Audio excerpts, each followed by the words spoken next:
можешь изначально на него меньше дать, сейчас можешь поставить 2. Потому что ты видишь, у нас эффект.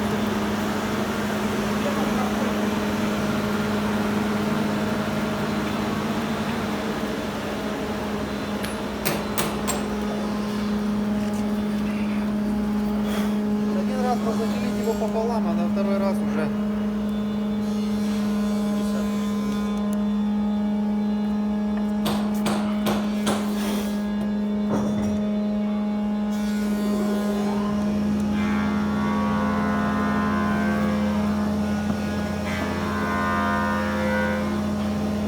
Лучше на низ попробовать. На низ за вторым разом немного, там, миллиметр давать, так как он ровный. Либо миллиметр, либо даже в первый раз там, поставить 2 миллиметра, то будет больше уходить. Кто-то изначально и в первый раз, и во второй.